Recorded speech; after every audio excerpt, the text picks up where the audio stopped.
You know, this was one of the most fascinating stories I think I've seen on Real Sports since I've been watching the show. It is so intense. How did you get into this business? You know, I've always been an athlete. I was an athlete in school. I ran track. I played sports. I grew up in a low-income environment, so in that sense, we played outdoors a lot. And from there, you know, it just, the bodybuilding and the competing aspects as I got older was intriguing. Really? Yeah. And I know that a lot of people who do this can't imagine not doing it. But they also say that oftentimes female bodybuilders suffer from something called bigorexia. You know, instead of never feeling that they're not thin enough, they always feel that they're not big enough. Is that something that you grappled with? The unfortunate aspects of, I think, female bodybuilding is it does tend to attract a lot of people that might have emotional issues, maybe. And yeah, I think once you get into the bodybuilding mentality, we're all a little bit OCD. So we do tend to not really be objective with ourselves. And so as time progresses, we don't necessarily see what's in, you know, what other people see. Mm-hmm. And so for the men, I think it's a little bit more acceptable to just grow. But being a woman, at some point, you definitely have to stop because you will distort your physique. Right. And that's where I think a lot of women, unfortunately, they start to their physique gets distorted, and then they become very masculine. And hyper muscular is kind of like what I am, but they go extreme with it. I'm scared. I've never felt so wimpy in my life. But you look at the competitions and you look at these bodies, and they are, I mean, it's just unbelievable. Bryant, you were the reporter on this story. You know, what did you think about this whole... Well, it's so fascinating, you know, and Brandy talked about this in the piece, which is when you start to lose a certain aspect of your femininity, you have to address it right away. Definitely. Like you were concerned at the time that your voice was dropping. And I'm always, and hair growth. And hair growth. Because you take steroids?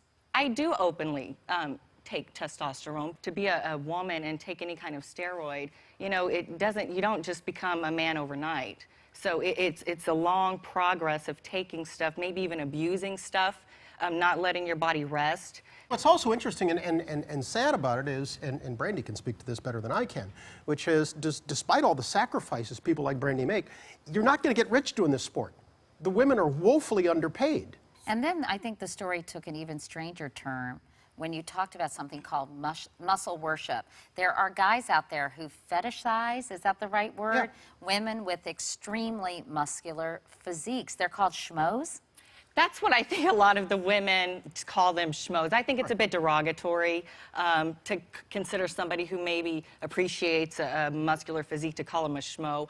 But yeah, a lot of the female bodybuilders, in order to supplement income for their sport, they have to do what I guess is a muscle worship session where they meet guys and the guys can rub on their muscles. Or they do it online. Or yes, they can do it online, webcam, and yes. they can request the bodybuilder to do certain poses for them. Right, and if they they pay like for that. It's yeah, a if they huge like niche, thighs, they'll do that. If they like biceps, you'll do that. I had no idea this whole world existed. It is freaky. It's freaky, but it's lucrative.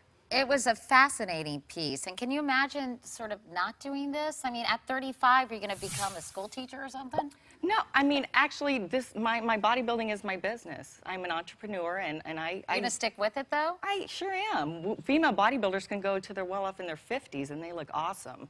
So you just have to really measure yourself, keep people around you that are objective, and you have, you know, balance. You have to have some emotional, I think, and self-awareness. Right, because you have to be concerned about the things that you're taking to build the muscle. Are you worried about the impact they might have on your health in general? No, I'm very healthy. I'm more, I mean, I get my blood work checked. I have a sports medicine doctor. I mean, I'm very healthy now at 31 than I was even when I was like 18, 19. Well, before you go, Brandy, will you go ahead and just... Yeah.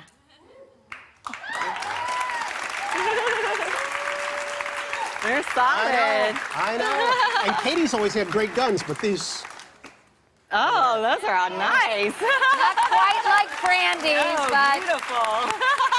Yes. Anyway, well, it's so nice Yes, to meet you. thank you so And it was, much. as I said, a really fascinating piece. Thank you so much Thank for you coming so much. by.